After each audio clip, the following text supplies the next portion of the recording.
এই উম্মত যদি 1 মাস ইবাদত করতো, 1 মাস, শুধু 1 মাস নামাজ পড়তো পুরা রমজান 100%, আর 11 মাস যদি নাও পড়তো, আল্লাহ যদি জিজ্ঞাসা করতো কেন পড়িস না, তো আমাদের কাছে জবাব ছিল বুক খুলায়া জবাব, 1 মাস 70 মাস ছিল, 1 বছরে 12 মাস, 70-এর থেকে 12 বাদ দিয়া দেন, তারপরও তো আমি 58 মাসের পাওনা আপনার কাছে, আপনি আমার কাছে পাবেন কোত্থেকা?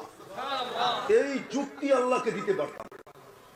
1 মাসও তো পড়ে না, বলুক পড়ে কিনা? 1 মাসও তো নামাজ পড়ে না 100%।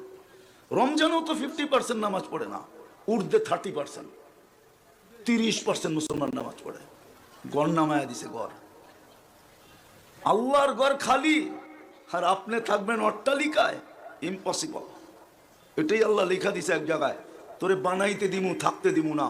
কত মানুষের অট্টালিকা পড়ে আছে, ওই জঙ্গলে জঙ্গলে ঘুরতেছে, এই রাত এই বন্ধুর বাড়ি, ওই রাত ওই বন্ধুর বাড়ি, যায়া দেখে বাথরুমও ঠিক মতো নাই, কিন্তু আর বাথরুমই 1 কোটি টাকা খরচ করছে। বাথরুম না করতে মনে চাইলো খাড়ায় খাড়ায় করে ওইখানে, কেননা পেটেরটা বাড়ি করতে হইব তো, নাইলে খাইব কোথেকা? কিতাবে লেখা আছে বানাবি তোরে থাকতে দিব না, কামাবি তোকে খাইতে দিব না, জমাবি তোকে ভোগ করতে দিব না। কোরআন দিছে সারা বৎসরে একবার একটা চুমা নাই। বলুক এখানে কত লোক এখানে আছে, বলুক যে ডেলি কোরআন পড়া বাদ দিলাম, কোরআনটাকে দিয়ে একটা চুমা দেয়, চুমা, একটা চুমা দেয় উঠায় মোহাব্বতে। কিন্তু কোরআন আছে সবার ঘরে নাই? হ্যাঁ, রাগ হয়ে গেলেন? সারা বৎসরে আপনি কোরআন একটা চুমা দেন না। কোরআন কি জিনিস জানেন? এই জিনিস তো খুলছে আমার উপরে তুর পাহাড় দেখতে যায়, না গেলে মনে হয় আমিও অন্ধকারে থাকতাম। তুর পাহাড় দেখতে গেছি, তখন মনে উঠছে মুসা আলাইহিস সালাম কালিমুল্লাহ। কেন? আল্লাহর সাথে কথা বলে। কার সাথে? মুসা আলাইহিস সালাম কালিমুল্লাহ কেন?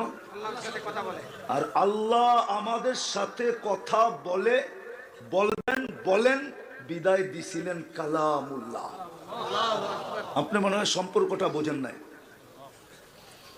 মুসা আলাইহিস সালাম কথা বলে বিদায় কালিমুল্লাহ। আল্লাহ আমাদের সাথে কথা বলতে চান, বিদায় দিছিল কালামুল্লাহ।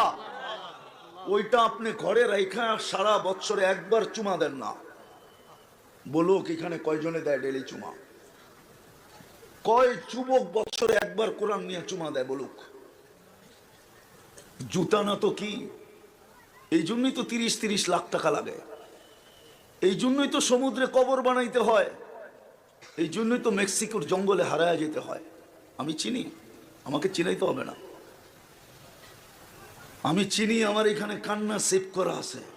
2019 লস এঞ্জেলিসে আমি বসাছিলাম ফজরের নাস্তায়, 2টা ছেলের চেহারা দেখা জিজ্ঞাসা করলাম, এই এলোমেলো চুল, ময়লা কাপড়, তোমাদের চেহারা ফ্যাকাশে, আমেরিকাতে বসে আসো মনে তো হয় না? বলছে হুজুর বিকালে আমরা জেল থেকে বাহির হয়ে আসছি, আমাদের আপনজন বলতে কেউ নাই, আমরা খুঁজতে খুঁজতে তাবলিগের মার্কাজে চলে আসছি। আমি বললাম জেলে গেল কেন? বললো মেক্সিকো দিয়া ঢুকতে ছিলাম, পুলিশের হাতে পড়ে গেছি, কেস লড়তে লড়তে 3 মাস পরে বাহির হলাম, কেস চলতে থাকবে, জিততে পারলে গ্রিন কার্ড পাবো, নাইলে পাবো না।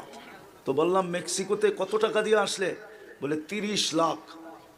কোথায় প্রথম কোথায় আসছিলে? বলে ভেনিজুয়েলা। মানচিত্রের ভিতরে দেখেন ভেনিজুয়েলা কোথায়, মেক্সিকো কোথায়, কয়টা দেশের উপর দিয়ে আসতে হয়? জিজ্ঞাসা করলাম তোমরা 2জনই ছিলাম? টিম ছিলাম, কিন্তু টিমে আমরা বাংলাদেশি 2-3 জন ছিলাম, আরেকজন কোথায়? তো কানতে ছিল, বলতে ছিল হুজুর মেক্সিকোর জঙ্গলে হারায় গেছে, জানি না ওর পরিণতি কি ঘটছে। তুমি তো ওদের মতো 14 তারিখ উদযাপন করো, ওদের চেয়ে 1000 গুণ বেশি। 14 তারিখ তো আমি আমেরিকাতে দেখছি বৈশা, নিউ ইয়র্কে বৈশা 14 তারিখ দেখছি। লালমার যুবকদের মতো তো মাতাল দেখি না। এরা তো ফুল দেয় না, হোটেলে বৈশা খাওয়ায়, পার্সেল দেয়, সেমরির পায়ে ধরে, তারপরও তুই আমাকে লেখা দে I.U। আজ পর্যন্ত তো লেখা দেয় না। 99% তো এখানে শেখ খাওয়া। একটা হাত উঠায় বলতে পারবো যে আমি শেখ খাই নাই? বলুক দেখি, এত বড় বুকে সাহস থাকলে। গাড়ি আটকায় দিবা? দাও, সত্য বলতেছি, শেখ খাওয়া তো সব। 31st নাইট আমি অস্ট্রেলিয়ায় দেখছি, সিডনিতে, শুধু ব্রিজে ছাড়া কোথাও কিছু হয় না। নেটে সার্চ দাও 31st নাইট ইন অস্ট্রেলিয়া লেখা, দেখবা ব্রিজের ছবি আসবে, আর কোথার ছবি